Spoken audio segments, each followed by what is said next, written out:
მოგესალმებით ძვირფასო ტელემაყურებლებო. კაცების დრო თავის ტრადიციულ დროს არის ეთერში და ამჯერად მე და ბატონი გურამ შეროზია ვართ თქვენს სამსახურში. და თუ რა სამსახურში, რა სამსახური უნდა გაგიწიოთ, ამის შესახებ მე ვფიქრობ, მაინც გურამი მოგახსენებთ, რამე თუ ის განთქმული ახალგაზრდული ინიციატივების ხარდაჭერით. მოგესალმებით მეც და მაქვს პატივი მოგახსენოთ ძალიან კარგი ინიციატივის შესახებ, რომელიც გულისხმობს რას? ეს არის ერთგვარი გაერთიანება ადამიანების, დავარქვათ პირობითად კეთილი ადამიანები, იმ თვალსაზრისით, რომ ეხმარებიან ფილმი იყო იგივე სახელის და რო არაერიო. რა ერქვა? კეთილი ადამიანები. ხო, მაშინ იყოს ეს მხატვრული წამოწყება. შოთა მანაგაძის დადგმული, თენგიზ არჩვაძე, ახალგაზრდა ოთარ მეღვინე თუხუცეს და ასე შემდეგ. ამიტომ რო არ ეგონოთ ის ფილმი. ხო, დაახლოებით ესეთი შინაარსობრივად მსგავსია პრინციპში კეთილი ადამიანების, რაც გულისხმობს დახმარებას ერთგვარს. როგორ შეიძლება ვიმოგზაუროთ იაფად, როგორ შეიძლება დავგეგმოთ, ავიცილოთ დროითი დანახარჯები თავიდან, ნუ ყველაფერი არ მოგიყვე წინასწარ, ამიტომ ჯობია რომ ასპარეზის სტუმრებს გადაულოცოთ და გაგაცნობთ ჩვენს დღევანდელ სტუმრებს, გოგა ქუცნიაშვილი ჟურნალისტი და სალომე შონია მარკეტერი. თუმცა ამ შემთხვევაში ისინი გაერთიანდნენ სხვა ადამიანებთან ერთად, ცოტა უფრო სხვა მიმართულებით, რომელზეც მოგვახსენებენ გამარჯობა მადლობა სტუმრობისთვის. მოგესალმებით, დიდი მადლობა რომ მომგზავნით. მე როგორც ხვდები გურამის თვის გასაგებ ენაზე, ჰელფერები ხართ. დაახლოებით, კი ბატონო. თან ესეთი კეთილი და უფასო ჰელფერები და კეთილი სამარიტელების ვარიანტი. კი, როგორც მე ვიტყოდი, ხო? შენ როგორც იფიქრებდი თორემ. როგორც ვიფიქრებ. გთხოვთ, გითხრათ, რაში გამოიხატება თქვენი დახმარება? ნუ ერთმანეთის დახმარებას არ გულისხმობ, აი ჩვენ რატო უნდა დაგვეხმაროთ და რაში? პირველ რიგში ამ ჯგუფის მთავარი იდეა და აზრი იყო ის, რომ ჩვენ დავხმარებოდით გამოცდილი მოგზაურები, ასე ვთქვათ, დავარქვათ ჩვენი თავი და ამ საქმეში დიდი ინფორმაციის მფლობელი ხალხი, გადავწყვეტეთ, რომ შეგვექმნა ესეთი ჯგუფი, სადაც დავეხმარებით ერთმანეთს იაფი ბილეთების ყიდვაში, დაგეგმვაში, მოგზაურობის, როგორ შეიძლება რომ ტურისტულს ავარიდოთ ეს ყველაფერი და მათი მომსახურების და საკომისიოს გარეშე დავისვენოთ იაფად არა მხოლოდ საქართველოს საზღვრებში, არამედ მის საზღვრებს გარეთ. რატომაც არის ესეთი აზროვნება და ეს იდეა, რომ თითქოს ძვირი ღირს საზღვარგარეთ დასვენება და ხშირად იმაზე იაფით შეიძლება დაგვიჯეს, ვიდრე თვითონ ქვეყნის შიგნით არის რამოდენიმე კურორტზე, რომელიც საკმაოდ ძვირად ღირებული გვაქვს. აი მაგალითად ბოლო მაგალითად შეიძლება ვთქვათ, ჩემ თავზე გამოცდილი ბერლინში შეგიძლიათ წახვიდეთ და წამოხვიდეთ ორივე გზის ბილეთი, შეიძინოთ 350 ლარად. და 50 ევროდ გაატაროთ 4 დღე იქ გულისხმობ ბინას, რაც თითქმის წარმოუდგენელი იყო, რომ შეიძლება ევროპაში დაისვენო დაახლოებით სეზონის დროს, ეს იყო მაისის ბოლოს, კი ბატონო. რა თქმა უნდა, იქ სახარჯები გვაქვს თავის ადამიანზე ინდივიდუალურად არის დამოკიდებული, რა თქმა უნდა, რას წაიღებს, თუმცა 50 евро დაგვიჭდა თვითონ გადარჩენა 3 ღამე ჯამში და 350 ლარი ბილეთი. ეს ხოლოდ ჩვენზე არის დამოკიდებული, ჩვენ უბრალოდ ფილტრავთ აქ ადამიანებს და თავის წესები აქვს, რომელსაც ჩვენ ვიცავთ, ადმინისტრაციის წარმომადგენლები, ესე დავარქვათ, თქვათ ჩვენს თავს.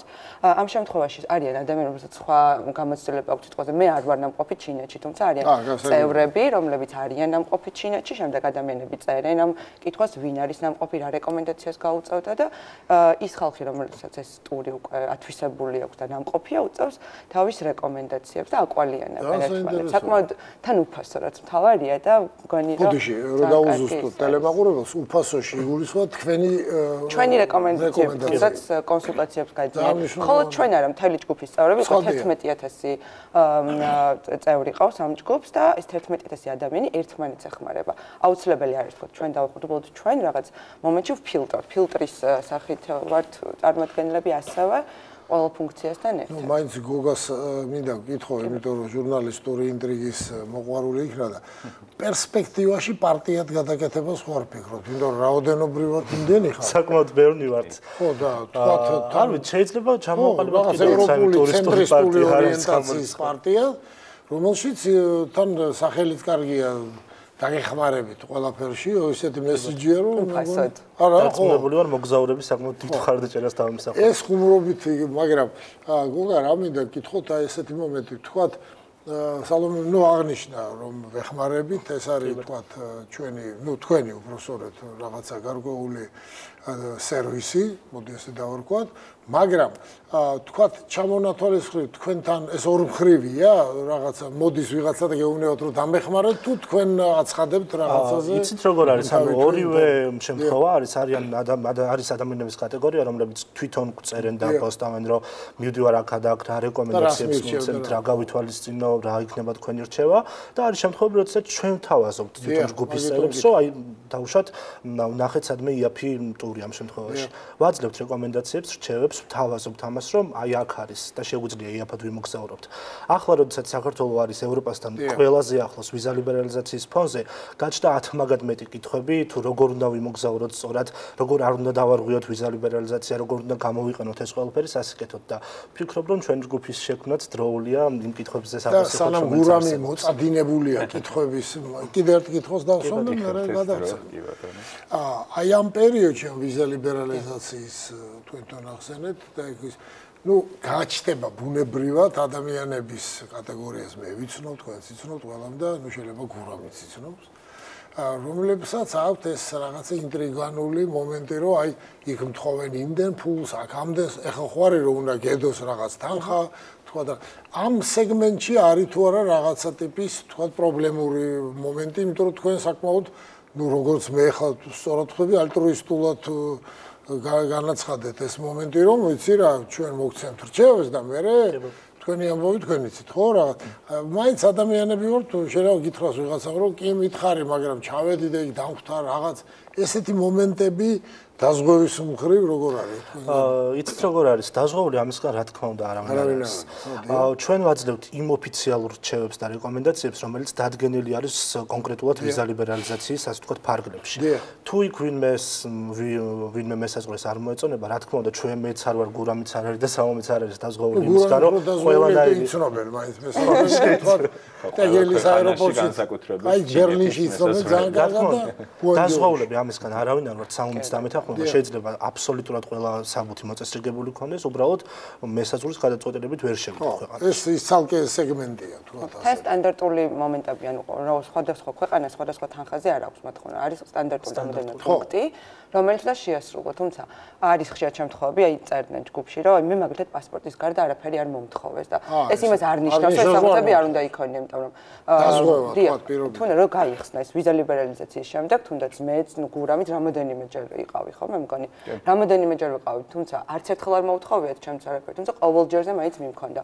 დაზღვევაც, ჯავშანით, თანხის ამონაწერის თუ არა და შეგიძლიათ ქეშადან ნაღდფულად იქონიოთ და ასე შემდეგ. ამის ინფორმაციას წინასწარ მაინც აწვდილებთ იმ რომ ეს ყველაფერი უნდა გქონდეს. თუ ეს არ ექნებათ, მე პრეტენზია, ანუ ლოგიკურად პრეტენზია ჩვენთან ვერ წუნდა, რომელიც მე რატო იგითხრე, ხო ხვდები გოგა რომ ზოგჯერ არ ექნება რომ ახლა სალომემ ძანა 350 ლარი, თქვა ბილეთი იგივე.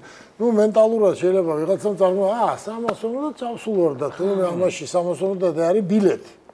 ხო. და სხვა რაღაცეები ძირითადი თანხა რომელიც მოგზაურობის მაგალითად თქვა მეგობარმა მითხრა რომ ეს ესე იყო. ჩვენ ზუსტად რასაც ჩვენ მეგობრები ვუზიარებთ, აი ეხლა ბილეთია, იაფად თუ გინდა წამოდი. ამას უკეთებთ ამ 11000 ადამიანს, რაც დიდი იმედი მაქვს ამ გაიზრდება. რაღაც სერიოზული იყო ძალიან ბევრი ჯგუფში იყო ადამიანები, რომლებიც ამბობდნენ რომ აი როგორ ახერხებთ მოგზაურობას, როცა მე ვერ ვახერხებ ვერასდროს.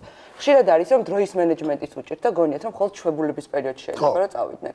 არის ძალიან ბევრი დასვენების დღეები, რომელიც ზოგჯერ პარასკევს ემთხვევა. ჩვენ თუნდაც მაისში ვიყავით 26 მაისის დავამთხვეთ და გადაება რომ 4 დღე შეგვეძლო თქვა დაგვეტოვებინოთ თუ გინდა ქვეყანა თუ გინდა სახში ყოფილიყავით. ანუ ესეთ შემთხვევაში შეგვიძლია ადამიანებს გავუწიოთ რეკომენდაცია რომ ეხლა ვისაც გაქვთ დასვენების ოფიციალური ეს წითლო და აღნიშნულ კალენდარზე დღეები, ვინც იცნობთ შეგიძლიათ ესა და ეს ტური ამ დამთანხად გააკეთოთ. ჩვენ ამას ვურჩევთ, მე თვითონ გააკეთებთ თუ გთხოვენ რჩევას და დახმარებას, რა თქმა უნდა დავეხმარებით. თუ შეიძლება ჩვენ წავიდეთ, მე მაგალითად დავწერ, მე თვითონ მინდა სადღაც წასვლა, ვიკითხეს, ჩვეულებრივ ვინ გამომყვება, იმიტომ რომ რაც უფრო მეტნი ხართ, ჯგუფურ ბილეთებში მეტი შეღავათია, ბინაში მეტი შეღავათია, ცხადია, სად ორი ადამიანი ქირაობს ევროპაში ბინას. სად 11000. დიახ, ბინაში შეხვდა 11000 აუცილებლად იპოვი 10-15 ადამიანს. თუნდაც 70 აი შრი-ლანკაზე 70 ევროდ 7-8 ადამიანმა ვილაში, ფანტასტიკური ვილაში შეგიძლიათ ფოტოებიც მე ნახოთ გურამთან. მე ვნახე. ცხოვრეთ მათ ძალიან იაფად და ეს იყო წარმოუდგენელი იქნებოდა რო არ ყოფილიყო რაოდენობა ადამიანებს. ბილეთიც ანალოგიურად ჯგუფური ბილეთების გამო ვიყიდეთ დაახლოებით 50%-ით იაფად, ვიდრე ეს ბილეთი ღირდა რეალურად, ესე რომ ავტობუსის დაქირავება 20 კაცი მთლიან ერთ ტრანსპორტს ქირეობს, სადაც უნდა აჩერებს, სადაც უნდა მიყავს $5 ტური იყო ერთი, სადაც მთელი ქალაქი მოიარეთ. ინფორმაცია დროული, იმიტომ რომ ეხლა ასე თუ ისე, ნუ შვებულების ზარდადეგები და რაღაც პერიოდია.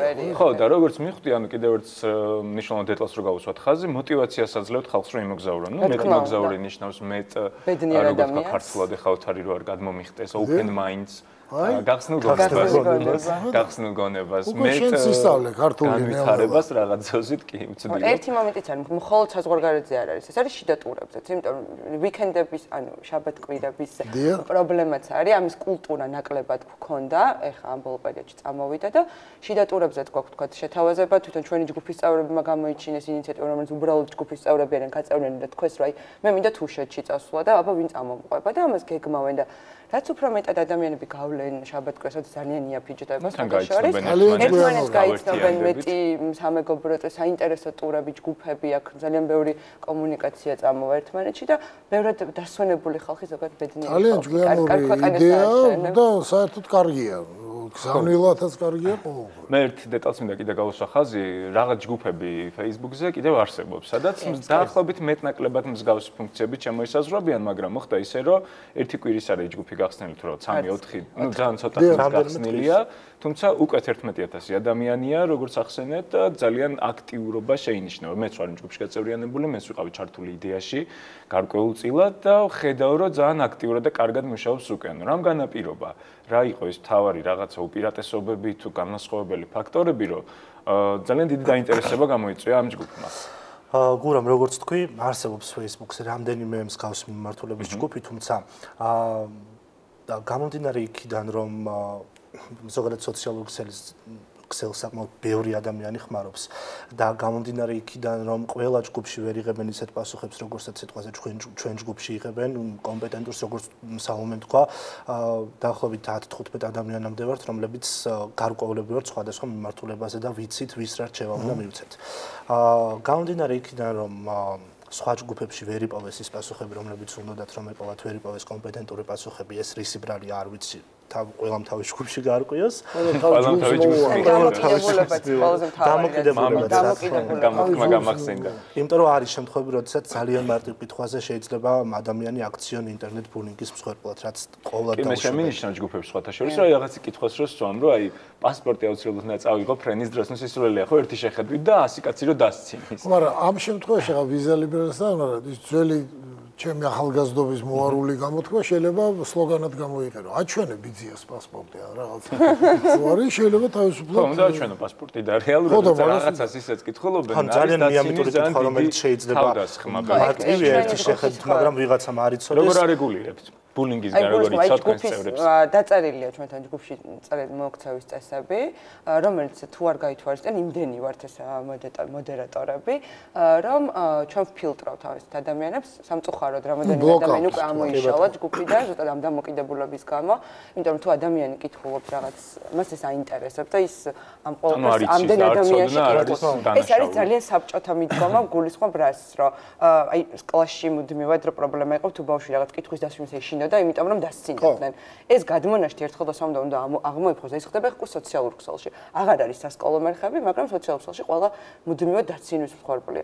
ჩვენ ჯგუფში ეს არის ყოველდღე დაუშვებელი, განსაკუთრებით რაც სხვა ჯგუფებისგან განსხვავებს თვითონ მოდერატორების და ჯგუფის ადმინისტრაციის მხრიდან დაცინოს, რა თქმა უნდა, არ ექვემდებარება არც ერთი პოსტი, როგორ აბსურდულადაც არ უნდა მოგვეჩვენოს, ჩვენ ვცხოვრობთ ადეკვატურად, იმიტომ რომ ყველა კითხვას აქვს პასუხი და ჩვენ ყოველს პასუხობთ. ის ადამიანები, რომლებიც ამას ქილიკის თუ ცინიზმის საგნად აიღებენ, იბლოკება, ეკრავება ჯგუფს.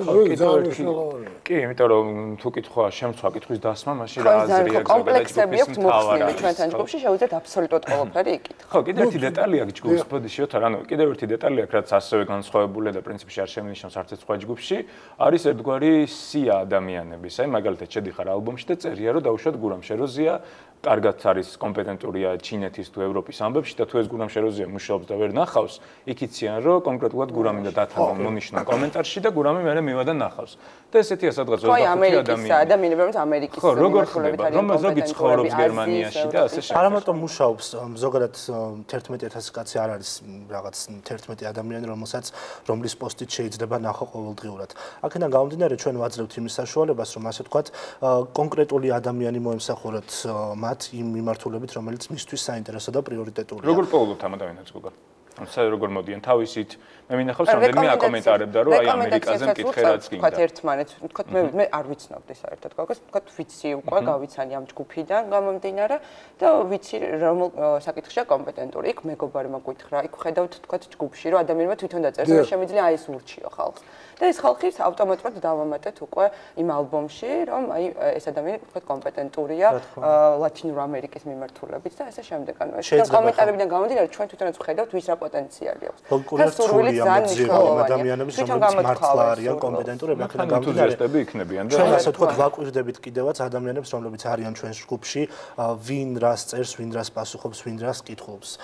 გამომდინარე იქიდან რომ ხვდებით რომ ადამიანი კომპეტენტურია კონკრეტული მიმართულებით, ჩვენ ვთავაზობთ იმას რომ იყოს ჩვენ ჯგუფის ასე ვთქვათ მოდერატორი და გასცეს იმ კითხვებს პასუხი, რომელიც მისთვის ერთ შეხედვით მარტივია, იმიტომ რომ აქვს გამოცდილება. ხო, ეხლა უცებ გადავხდი, ფიქრით, გისმენდით სალომეს და გოგოს და გურამს თავისთავად, რომ აი ძველად იყო კომუნისტების დროს ინტურისტი ასეთი, ორგანიზაცია, რომელიც პრინციპში უშიშროების კომიტეტის, ხო, მაგრამ უშიშროების კომიტეტის ფილიალი იყო და ამით შენიღბულები გადიოდნენ, იმსახურობდნენ უცხოეთში. მაგრამ უცებ წარმოვიდგინე, ხა იმ ინტურისტის რომ მოასმენი ან გოგას ან სალომეს ეს ისტორია რომ 11000 კაცი შევიკრიბეთ და ესე იგი ჯერ 11-დან 10000 გადასახლებული იქნებოდა როგორ შეიცვალა აი საერთოდ ახლა შენახსენე თუ გოგა მაგრამ მენტალურად მაინც სხვანაირად არის ახმა ხო იმან ქსელით ეს უთხრა იმან ურჩია ამან გაუზიარა და წავიდა ლათინურ ამერიკაში ნუ თქვა ან არ ვიცი ბალიზე ან სადღაც ძალიან მნიშვნელოვანია ეს адамიანის თავისუფლებისთვის, მისი გახსნისთვის, აი ამ რაღაცა გამეგობრებისთვის მე უცვლიან მოგზაურების ისტორიებს და ძალიან და სხვა ურთიერთობა ყალიბდა. ამასთან დაკავშირებით უბრალოდ რაღაც ესეთი აზრი მომივიდა. გამომდინარე აქედან თქვენ გაქვთ თუ არა თქვათ უცხოელების კონტაქტი, რომლებიც გამოდის თქვენ ჯგუფთან იმისთვის რომ საქართველოში ჩამოვიდეს, გავიდეს. ჯერ არა, ჯერ ეს ყველაფერი ახალია, თუმცა საკმაოდ ესეთი. სამომავლო გეგმებში, რა თქმა უნდა, ცხადია ეს, იმიტომ რომ უნდა იყოს ეს ყველაფერი ორმხრივი და არა ცალმხრივად. ეს არ არის ტურისტული კომპანია, რომელიც მხოლოდ გაყვანაზე მუშაობს, არ შემოყვანაზე, არაფერი კავშირში არ არის. დაპოსტავენ, ხო რა, შეიძლება ვნახოთ გვერდში და ასე შემდეგ. კი. თუმცა როდესაც მივხვდებით რომ ასე ვთქვათ ქართველების მოთხოვნილებები დაუკმაყოფილეთ და ყველა კითხვას ამოწურავი პასუხი გავეცეთ და ჩამოვაყალიბეთ ის მექანიზმი რომ არ დაგვრჩეს არც ერთი ადამიანის კითხვა პასუხგაუცემელი რა თქმა უნდა უკვე დავიკონტაქტებით და კიდე ერთი ესეთი ჯერჯერ თქო მხოლოდ ქართულენოვანი ჯგუფი ჩამოყალიბდა თითქოს აი ეგ არის ორენოვანი ჯგუფი არა მე ჯერ არავის არ დაუსვამს ინგლისურად კითხვა ჯერ არავის დაუსვამს ინგლისურად ჯგუფის ერთ-ერთი ზუსტად ის არის როგორ პუნქტი ზოგან მოკლუბის რომ ქართული ასოებით უნდა წერონ და სხვა შეს გურამის იდეა იყო ეს ქართული რატო იყო გურამის იდეა იმიტომ რომ არის გავლენა მაგრამ ეს ხუმრობა იქით იყო კიდე ერთი მომენტი აი საბაზრო ეკონომიკიდან გამომდინარე კონკურენტები თქვენი რეალურად ნუ ასე ვთქვათ არის ტურისტული სააგენტო ალბათ რომელიც ხან მიყავს ხან მოყავს აი ისეთი ვთქვათ პერიფრაზი რო გავაკეთოთ ესე იგი ჯოხების ბორბლებში ჩაკვეტების სურვილი ხო არ გიზრდება მე შემინიშნავს პრინციპში ოღონდ ძირითადად კონკურენტი ჯგუფების შეგინიშნავს და დაგზდებს ვიღაცა და გითხოვა ჯგუფშივე შემინიშნავს რომ კონკურენტი ჯგუფების ადმინები შემოვარდნენ და რაღაც გალანძღეს ჯგუფი რომელიც ნუ აღიკვეთა და ძალიან სამწუხაროა ეს რაღაცა რომ რეალურად ადმინისტრაციის მსახურებას სწორედ ამას ტურისტულის გვერდის ავლით მოხდეს ადამიანი ხო არ ჭირდება და აი თქვა მე ვიცნობ ვიღაცა ღონიერ ესეთი security და რაღაცა 11000 თუ დაგჭირდა არმია ჩვეულებრივ ფოტოშორის 11000 მეერთე შეგიძლიათ გახდეთ და თუმცა არის ფოტოშორის ისეთი პოსტები რომელზეც არის ესეთი პოსტები ვთქვათ, რომელზეც ჩვენ თვითონ ურჩევთ და ტურისტულს მიმართავთ და ბევრად იაფი დაუჟებათ. ეგეთი ეგვიპტე, თურქეთი, ეს მიმართულები ყოველთვის ჯობია რომ ტურისტულს შეუყვეთ, იმიტომ რომ ჩავაგდოთ რაღაც ფორმით კარგი. იმიტომ რომ ტურისტულებს აქვს თავიანთი ფასდაკლებები და ყავთ ჩარტერი და ბევრად იაფი ჯდება მათი ტურები, ვიდრე ადამიანმა თვითონ დაგეგმოს ეგვიპტეში. სასტუმრო დაჯავშნოს და ეს ორი მახსენდება, ვთქვათ, თურქეთი და ეგვიპტე, სადაც მართლა ადამიანი მიდის ესე დასასვენებლად და ჯობია ასე ტურისტულს შეუყვეთ, იმიტომ რომ ერთი მომსახურება წავა და იქ უკვე ტურისტული აღარ ეხება. თუმცა ის რომ დაუგეგმოს, გიდები აუყვანოს და ეს ასე შემდეგ ეს იყიდოს, ეს ბევრად ძვირი ჯდება ვიდრე თვითონ. ერთი მნიშვნელოვანი პარამეტრია. ორივეს მაგარი დრაივი აქვს და ამიტომ ჟურნალისტურ ამბავშიც დრაივი ხო იცი რაც არის. მანქანის დარებარგება. ეს გივის ტერმინი. ხო და რა კიდროში ვიწვით ერთი ძალიან მაგარი ინიციატივა აქ ამ ჯგუფს, რომელიც მაგამდე არ მინახავს არც ერთ ჯგუფში და მინდა რომ რაღაც დოზით ესე ვთქვათ გაუზიაროთ მაყურებელს, იმიტომ რომ შეიძლება ეხა ძალიან ბევრი ადამიანი გვიყურებს ისეთი, რომელიც გვიყურებს, მაგრამ არ არის გაწევრიანებული ჯგუფში და ამით ძალიან ბევრ ამის კარგავს. შესაბამისად მოუყევით ეს ეხება არის საერთო იდეა ესე ვთქვათ ჯგუფის მესვეურების, რომლებიც იყო და ინიციატივა, რომელიც ეხება მოგზაურობაში დახმარებას, ოცნების ახდენას იმ ხალხისთვის, რომელსაც ეგონათ რომ ვერასდროს ვერ იმოგზაურებდნენ. არა, ამ შემთხვევაში ნუ ქართულს ოღონდ არა იმ გაგებით, რა გაგებითაც პირველად შეიძლება ამოგვიტივით ეს გონებაში. ანუ ის რომ ადამიანები არსებობს, რომელსაც ვერასდროს ვერ წარმოედგინა, რომ სადმე შეეძლოთ მოგზაურობა და უცებ შეუძლია რომ დღესვე გადაკვეთონ საზღვარი და ძალიან კარგად დაისვენონ სადღაც. და რა შემდგომარეობს ეს? ეს მდგომარეობს შემდგომში, როგორც თქვი, გაჩნდა ეს ინიციატივა ჯგუფის წევრებს და ასე ვთქვათ, შემქმნელებს შორის და საკმაოდ კარგი ინიციატივა აქვე მინდა გამოეხმაურო. არსებობენ ადამიანები, რომლებიც რეალურად ყოველდღე ადევნებენ ჩვენს ჯგუფს თვალს ყველა კითხვას და ყველა პასუხს, რომელიც იწერება და პასუხს, რომელსაც ჩვენ გავცემთ. თუმცა არიან ეს ადამიანები სწორედ უყურებენ ამ ყველაფერს და ოცნება რჩება ოცნებად, რომ მათ არ შეუძლიათ რომ დატოვონ ქვეყანა და გავიდნენ თუნდაც საქართველოს მეზობელ ფინანსებიდან გამომდინარე, რა თქმა უნდა. სწორედ ამიტომ 11000 კაცი არ არის ასე ვთქვათ სუსტი ძალა, რომელიც ვერ შეძლებს იმას, რომ ერთჯერადად თუნდაც 10 ადამიანს აუსრულოს ოცნება და პირობითად თვეში ერთხელ რომ თითო ადამიანმა 1 ლარი დადოს, ეს არის 11000 ლარი, რომელთაც თუნდაც ჩვენს მეზობელ რომელიმე ქვეყანაში საკმაოდ ბევრი ადამიანის ჩაგეცვენ უკაცრავად თუ მოგივათ მე აზრი 3 ლარი რო დადოთ, მე თვითონ სიმონებით გამოგივლით გეტყვით რა როგორ და one way ticket შეგიძლიათ ამბობ. აბსოლუტურად თვითონ დავდებთ ისტორიას, მარტივი პრინციპი იქნება, ყველა ადამიანი გამოგზავნოს თავის ისტორიას, თქვათ რატო უნდა რომ წავიდეს და გაუშვოს, რატომ ის. ხო, მივხვდი.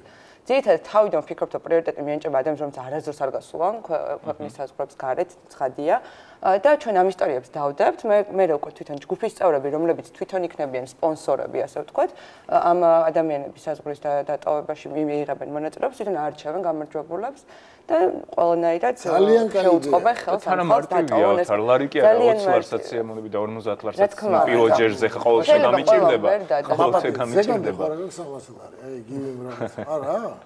არა, იმიტომ ოთარ გააჩინა რამდენად დიად მიზანს ამსახურება გავაჩენ 300 ლარსაც. 50-500 არა, პირობითად ლარიდან უკვე საკმარისია სულ ლარიდან 1000 მაკაცმა 500 ლარი. რა თქმა უნდა. მე თუ მეკითხებით აი 11000 კაცის გამოიშვებით ლარიანი სქემა არის ძალიან საინტერესო ხა 500 ხო რაღაც ნიშნული იქნება 5 ლარზე მეტი 10 ლარზე მეტი თვის განმავლობაში მე მაინც ვაპელირებ რომ მეტი და მეტი ადამიანს და მაგიტომ ანუ რაც უფრო მეტი იქნება მეტ ადამიანს გაუშვებ არავის არ ამოკრძალავთ ხა ეს ლარის ჩარიცხვას მაგრამ ძალიან მომეწონა თქვენ სქემაში 11 და 1 ლარი. აი ეს მოდელი არის ძალიან არ დადოს ოთარ და სულ 1000 მაკაცმა დადოს 1 ლარი უკვე ძალიან მაგარი შედეგია. ნუ ბაქოში, თურქეთში, ერევანში, იმიტომ რომ შეიძლება ვთქვათ რაღაც პასპორტი. და კიდე არის მეორე ვარიანტი. აი თქვათ რომ დადო და სიტყვაზე ხა ჩემზე მაგალითი ეგონდა. საერთოდ ვარსად არ წავიდე, ეგეთი ვარიანტიც არის. და ფული მოგცა ეგ. არა. თავარი ესე არ წავიდეს. ჩვენ ტურს გაძლევთ ასე რომ ესე არ წავიდეს ფიქრი. თავარი არის ტური, თავისი ყველაფრით. რა თქმა უნდა, ეს ადამიანები ვინც ეს დააფინანსა, ყველანაირად, ყველა ნაბიჯს, მათ ნაბიჯს მიადევნებენ ხალხს. და რაც თავარია, ყველა ადამიანს მოვუწოდებთ თქვა ჩვენს ჯგუფში, რომ გაგვიზიარონ თავიანთი გამოცდილება სხვადასხვა ქვეყნებში მოგზაურობის, დადონ ფოტოები და გვითხრან რა შეიძლება ამა თუ იმ ქვეყანაში ვნახოთ. კარგი, შეიძლება ვიღაც ნამყოფია, მაგრამ მაინც საინტერესოა თქმა უნდა იმისთვის, ვინც არ არის ნამყოფი. ხო, ბევრი ჯგუფის განსხვავებით გაზიარება ემოციების ამ ჯგუფში არის აქტუალური. ხო, ანუ ჯგუფში გაზიარება, თქვა ინფორმაციის მე ვიმოგზაურო, სადღაც ჩემი ფოტოები დავდე, мотиваცია გაუზარდა ვიღაცას. მოვაყოლე ისტორია, რომ მე კვიპროსზე ხა ვიყავი სადღაც ოქტომბერში და 200 ლარი დაგვიჯდა სასტუმრო პლუს ფრენა, იმიტომ რომ იყო ძალიან იაფი ეს, რომ გავაზიარე, უკვე ადამიანები ხვდება, რომ არც ისე ძვირი ყოფილა ეს ყველაფერი. მოდი მე შემიძლია, იმიტომ რომ 200 ლარი თქვა თქოს, თუნდაც ვიზიარის წარმომადგენელი, რომელიც მუდმივად შეგვეტყობინებს ხო, რაზოგადია და ბილეთების გაიაფებას ძალიან კარგი იდეა. ახალგაზრდები კომპანიას სხვაგან გასვლა არ უწევთ და ასე შემდეგ. ძალიან კარგი იდეა, მით უფრო როცა ნუ თქვენ რას ბრძანეთ, გამომდინარე იქიდან რომ ადამიანი არ არის ნამყოფი და უცებ იდეას რომ ხალხი უშვებს თან ყველაზე მთავარი. დროცოდა დავჭა და კიდე ესეთი კითხვა. აი ყველაზე ეგზოტიკური რა არის? აი რაზეც თქვათ ცოდნით თქვენი ჯგუფის გამოცდილებით შეიძლება შესთავაზოთ ვიღაც ნუ პირობითად ვიძახით თქვათ ალასკაზე თუ რა ქონია და მე პირადი ყველაზე ეგზოტიკური იყო შრი-ლანკა. კაციზე პირად არ გეცოდინებათ. ნუ მე მალდივებზე გავუწევ დიდი სიამოვნებით რეკომენდაციას დოჰაზე შრი-ლანკაზე. შრი-ლანკა თუ დარჩა საერთოდ. კი ბატონო, არაერთი მიმართულება, რომელიც ასე ვთქვათ ეგზოტიკური. თავარი არ გთქვამს, ადამიანები რომლებიც უყურებენ გადაცემას და რომლებსაც უნდათ რომ შემოგვერდნენ. ვითრეველ რჩევები მოგზაურობაზე, სწორედ ასე შეუძლიათ გვიპოვონ Facebook-ზე, გაწევრიანდნენ სახეთ ციგზე. Facebook-ზე სახეთ ციგნი. პირციგნა კი, პირციგნა. მეგობრებო, გაითვალისწინეთ რომ ანონსი გველოდება, ანონსში ამ ოპტიმისტურ ნოტზე. ძალიან ოპტიმისტური გოგას, სალომეს დიდი მადლობა ძალიან საინტერესო საუბრისთვის. გურამ, შენ კი ხარდაჭერისთვისაც იმ ფინანსურ საკითხებზე, რომელიც შენ ჯგუფში მომწერეთოთ არა, კარგი. მადლობა, სამ საჭიროზე გავდივარ.